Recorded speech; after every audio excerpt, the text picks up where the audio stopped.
Mummy जी, आप जरा चाचा जी को कुर्सी पर बैठने को कहिए। देखिए तो बाहर लॉन में वो कैसे बैठे हैं। बहू सुप्रिया के कहने पर मालती जी ने लॉन की ओर देखा। काका रामप्रसाद घुटने तक धोती खिसकाए नीचे घास पर बैठकर आराम से मूंगफली टूंगते हुए धीरे धीरे तेल से अपने घुटने की मालिश कर रहे थे। वो कुछ कहती उससे पहले राजीव की आवाज आई, लाओ काका, मैं मल दूं तेल, आप तो बाजरे का खिचड़ा खाओ। राजीव के हाथ से खिचड़ा का कटोरा पकड़ते काका गदगद होकर बोले, इतना बड़ा आदमी हो गया है हमारा राजीव, पर जरा भी नहीं बदला। तू भी खाना बेटा। हाँ हाँ, मैं अपने लिए भी लाया हूँ। राजीव को बड़े स्वाद से चटकारे लेकर उंगली से खिचड़ा खाते देख सुप्रिया गुस्से से भर गई। तभी किसी की फुसफुसाहट पर सुप्रिया ने पलटकर देखा। अपने साहब कितने सादे हैं, सच कहें तो बिल्कुल अपने जैसे हैं। रोब-दाब बाहर ही रखते हैं। घर के नौकर घास पर बैठे राजीव को अपने काका के घुटनों पर तेल लगाते और खिचड़ी का स्वाद लेते देख हैरानी से बातें कर रहे थे। कटोरे से खिचड़ा सुलगते काका के गंवार पने को देखकर सुप्रिया ने अपना माथा पकड़ लिया। घबराकर उसने आसपास देखा। पॉश कॉलोनी के लॉन का ये नज़ारा बड़े आराम से आसपास की घरों की बालकनी या छतों से देखा जा सकता था। लॉन में कल तक नजर आने वाले लॉन टेबल, कॉफी के कप, केतली आज गायब थे। उन सब की जगह वहां आज घास में आराम से लेटे काका और पास ही नीचे रखा खिचड़े का कटोरा नजर आ रहा था। जिस खूबसूरत लॉन में सुप्रिया पति राजीव के साथ आराम कुर्सी पर बैठी चाय कॉफी की चुस्कियां भरती दिखाई पड़ती थी, वहां आज पति राजीव अपने राम प्रसाद काका के साथ घास पर पालथी मारे बैठे खिचड़ा खाते दिख रहे थे। आसपास बंगलों में रहने वाले ऊंचे पदों पर आसीन सभ्य समाज के लोग क्या देखते सोचते होंगे कि कैसे गंवार रिश्तेदार हैं इनके। सोच सोच कर सुप्रिया की जान निकली जा रही थी, जबकि रामप्रसाद काका से सगा तो क्या, दूर दूर तक खून का रिश्ता भी नहीं है। फिर भी सास और पति का उनसे लगाव देख वो हैरान थी। हफ्ता भर पहले ही एक दिन रामप्रसाद काका से मिलने की इच्छा मालती जी ने जाहिर की और माँ की इच्छा का मान रखते हुए राजीव ने उन्हें फोन लगाया तो वो बोले, क्यों रे राजीव, इतना बड़ा आदमी हो गया कि अपने काका को ही भूल गया। जाने कब प्रभु तुझसे मिलाएंगे भी या नहीं।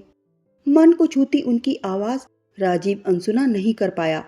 अमेरिका जाने से पहले अचानक काका से मिलने की इच्छा जाग गई।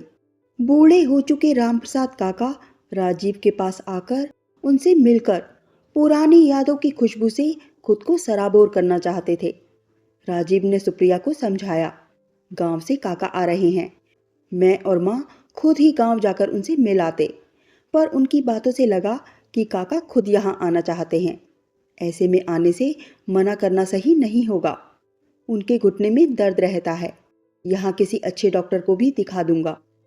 ये सुनकर सुप्रिया ने हाँ में सिर हिला दिया, पर जब उसने काका के लिए अपने पति की चाल ढाल में बदलाव देखे और रामप्रसाद काका का रहन सहन देखा तो वो बेहद कोफ्त से भर गई। सरल स्वभाव के रामप्रसाद काका को इस बात का भान भी नहीं था कि उनके आने से घर में कैसा बवंडर मचा है। छोटे से गांव से राजीव और उसके परिवार से मिलने की इच्छा लिए आए रामप्रसाद काका राजीव की तरक्की, उसकी सादगी और अपनेपन से भरे स्वभाव पर रिझे बेहद खुश थे। पर सुप्रिया उनके जाने के दिन गिन रही थी। वो क्या आए, घर घर ही नहीं रह गया। राजीव ने अपने ऊंचे ओहदे और रहन सहन के सारे डेकोरम ताक पर रख दिए। रामप्रसाद काका को नरम बिस्तर पर नींद नहीं आती है तो वो नीचे सख्त गद्दा बिछाकर सो जाते हैं। वो सोएं तो सोएं, पर यहाँ राजीव भी तकिया रखकर उनके पास पंचायत जमा लेता है। नौकरों के सामने अच्छा खासा तमाशा बन जाता है। और तो और राजीव की 5 साल की बेटी कोमल भी उनकी गांव वाली बोली की नकल उतारने लगी है। कॉर्नफ्लेक्स की जगह वो खिचड़ा और चूरमे की मांग करने लगी है। मालती जी अपने वर्तमान के सुनहरे दिनों के साक्षी रामप्रसाद काका को यहाँ आकर इतना खुश देख अपने घुटन भरे अतीत में डूब गई। जब एक छोटे से गांव की पतली सी गली में उनका कच्चा सा एक कमरे का मकान घर कहलाता था।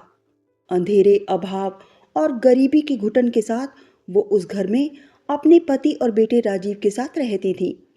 बचपन से ही पढ़ने लिखने में तेज राजीव को उसके पिता ने एक ही घुट्टी बार बार पिलाई थी। बेटा, जो इस अभाव और गरीबी से निकलना है तो शिक्षा की मशाल जलानी ही होगी, वरना यहीं छटपटाते हुए जीवन व्यर्थ हो जाएगा। पिता की सीख को जीवन का सार बनाते हुए राजीव ने कड़े परिश्रम के साथ जीवन को सही दिशा दी। स्कॉलरशिप के माध्यम से वो शिक्षा की सीढ़ियां चढ़ता गया। शहर में कॉलेज के लिए स्कॉलरशिप के अलावा और पैसे की भी जरूरत पड़ी तो पिता ने अपना वो मकान भी बेच दिया। राजीव के पिता ब्रजेश जी राम प्रसाद काका के पास उनकी किराने की दुकान पर काम करते थे। जब उन्हें पता चला कि उनके मेहनती और ईमानदार कर्मचारी ब्रजेश ने बेटे की पढ़ाई के लिए एकमात्र पूंजी और सहारा अपना मकान बेच दिया है, तो अपने घर में उन्हें शरण देते हुए कहा, बेटे की पढ़ाई के लिए घर बेच दिया तो लड़का जरूर होनहार होगा। जब तक तुम्हारे रहने का कोई और इंतजाम नहीं हो जाता या फिर वो कुछ कमाई करके मदद नहीं करता, तब तक तुम दोनों हमारे साथ हमारे घर में रह सकते हो। पैसे से तो मदद नहीं कर सकता हूँ, पर हाँ, सिर छिपाने के लिए मेरे घर के दरवाजे खुले हैं। बेटियां ब्याह गई हैं, हम बूढ़े बुढ़िया घर में अकेले हैं, हमें कोई दिक्कत नहीं होगी। जब कमाई हो तब चले जाना। उस समय काका के ये शब्द ब्रजेश जी और मालती जी के लिए डूबते को तिनके का सहारा बने। कॉलेज के शुरुआती दिनों में राजीव अपने माता पिता से मिलने उनके घर ही आया करता था।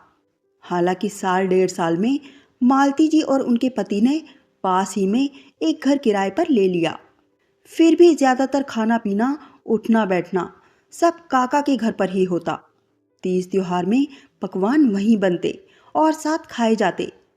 कब वो सब एक मजबूत और गहरे बेनामी रिश्ते में बन गए, पता ही नहीं चला। राजीव कॉलेज वापस जाता तो काकी गोंद के लड्डू और चिवड़ा बांध देती। वो भी क्या वक्त था। नीचे दालान, एक कोठरी, एक बड़ा और छोटा कमरा और ऊपर एक और कोठरी और बिना प्लास्टर का एक छोटा सा कमरा। छोटी सी छत वाला काका का मकान किसी हवेली से कम नहीं लगता था। उन 4-5 सालों में राजीव ने जबरदस्त तरक्की की। नामी कंपनी में प्लेसमेंट के साथ घर, कार, सुख सुविधाएं मिली। शहर बदले, नौकरी बदली, ओहदे बदले। नहीं बदला तो रामप्रसाद काका के प्रति श्रद्धा भाव। जो उन्होंने किया उसने उनके जीवन को किस तरह आसान बनाया, ये राजीव और उसके माता पिता के अलावा और कोई नहीं समझ सकता था। सुप्रिया को अंदाजा भी नहीं था कि रामप्रसाद काका के साथ सहज जीवन जीने के लिए खुद को उनके स्तर पर लाना राजीव के लिए क्यों जरूरी था। रामप्रसाद काका राजीव और उसके परिवार के लिए ईश्वर से कम नहीं थे। और भला ईश्वर को भी कोई अपनी प्रतिष्ठा रौब दाब दिखाता है। 2 दिन बाद रामप्रसाद काका अपने गांव चले गए तो घर का माहौल अपने पुराने परिवेश में लौट आया। फिर भी सुप्रिया नाराज ही रही। उसने राजीव से पूछा, समझ में नहीं आया कि तुम काका के आने पर क्यों बदले। सुप्रिया, काका हमसे मिलना चाहते थे, झूठे आडंबर और वैभव से नहीं। संभव था कि हमारी शानो शौकत देखकर वो अपनी सहजता खो देते। वो नहीं रहते जो वो थे, जिन्हें मैं जानता था। राजीव ने सुप्रिया को जवाब तो दिया, पर बात सुप्रिया के गले नहीं उतरी। अलबत्ता उसने ईश्वर से यही प्रार्थना की कि रामप्रसाद काका अब दोबारा यहाँ नहीं आए। बात आई गई हो गई। राजीव काम में बिजी हो गया और सुप्रिया कोमल में। तभी एक दिन मालती जी ने सुना कि सुप्रिया कोमल को डांट रही है। 1 हफ्ते की पॉकेट मनी काट कर तुझे पेंसिल दूंगी अब मैं। एक हम थे जो पेंसिल घिस जाने तक इस्तेमाल में लाते थे। एक ये आजकल की औलादें हैं जिन्हें चीज़ों की कद्र ही नहीं है। बहू की आवाज़ बैठक तक आ रही थी। जब नहीं रहा गया तब मालती जी कमरे में झांकने चली आईं। सुप्रिया कोमल पर बुरी तरह से बरस रही थी। मालती जी ने बीच बचाव की कमजोर सी कोशिश की तो सुप्रिया ने कहा, मम्मी जी, आप इसकी भोली सूरत पर मत जाइए। आज बड़ी शर्मिंदा हुई हूँ मैं इसके कारण।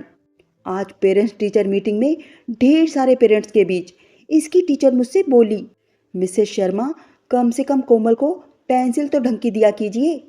सच मम्मी, शर्म से मैं पानी पानी हो गई जब इसकी टीचर ने 2.5 इंच की जरा सी पेंसिल मुझे दिखाई। गुस्से में भरी बहू को देखकर मालती जी ने बहू की तरफदारी में ही अपनी भलाई समझी और कोमल से कहा, क्यों री कोमल, कल ही तुम्हारी मम्मी ने मेरे सामने तुम्हें नई पेंसिल दी थी, इतनी जल्दी छोटी कैसे हो गई? कोमल को चुप देखकर सुप्रिया बोली, 4 दिन से इसे रोज नई पेंसिल दे रही हूँ। इसकी मैथ्स की टीचर ने बताया कि ये डस्टबिन के पास खड़े होकर अपनी पेंसिल छील डालती है। वो मम्मी, कुछ बोलने की कोशिश करती कोमल को सुप्रिया ने तुरंत डांट दिया। मालती जी ने अफसोस से कहा, जब इसे पेंसिल छीलते देखा है तो क्लास टीचर ने 4 लोगों के सामने तुम्हें यूं शर्मिंदा क्यों किया? अरे मम्मी, क्लास टीचर तो सुबह अटेंडेंस लेकर चली जाती है, फिर आखिरी पीरियड में आती है डायरी लिखवाने के लिए। अब इस बीच में ये नई पेंसिल को छीलती है या खाती है, वो क्या जाने। उनको तो मुझे शर्मिंदा करना था, सो कर दिया। गुस्से में भरी सुप्रिया यहाँ तक बोल गई। सक्सेसफुल लोगों के बच्चों के पेरेंट्स को शर्मिंदा करने का कोई मौका नहीं छोड़ना चाहती हैं टीचर्स। हालांकि टीचर्स पर लगा ये आरोप बेबुनियाद था, ये मालती जी समझती थी, पर सुप्रिया की मनोदशा को वो जानती थी। पेरेंट्स टीचर मीटिंग में कई पेरेंट्स के बीच एक छोटी सी पेंसिल के कारण मजाक का पात्र बनना भला किसे अच्छा लगेगा। थोड़ी देर में एक बार फिर सुप्रिया ने उसे नई लंबी सुंदर सी पेंसिल शार्प करके दे दी। मालती जी ने उसको होमवर्क करने में मदद की, पर डांट पड़ने से शायद वो कुछ बुझी बुझी सी थी, इसलिए आज उसकी लिखावट सुंदर नहीं बनी। शाम को राजीव घर आया तो कोमल की चुलबुली बातें सुनने को नहीं मिली, बल्कि उसकी एवज में आज जो पेरेंट्स टीचर मीटिंग में हुआ वो सुनने को मिला। कोमल को चुप उदास देख राजीव ने उसे लाड से गोद में उठाकर दुलारते हुए पूछा, आज मेरी गुड़िया इतनी चुप क्यों है? ये सुनते ही कोमल ने एक ही सांस में अपनी मम्मी की सारी जातियों का बखान कर डाला। तो राजीव अपनी लाडली को पुचकारते हुए बोला, पर एक बात बताओ बेटा, इतनी शानदार सुंदर पेंसिल को तुम छोटी करके क्यों लिखती हो? ये सुनकर वो झट से बोली, पापा, नई बड़ी पेंसिल सुंदर तो लगती है, पर उससे लिखा नहीं जाता। छोटी कर देने से वो आसानी से पकड़ में आती है, लिखने में आसानी होती है और राइटिंग भी सुंदर बनती है। सहजता से कोमल ने अपनी बात कही, जिसे सुनकर पल भर को सन्नाटा छा गया।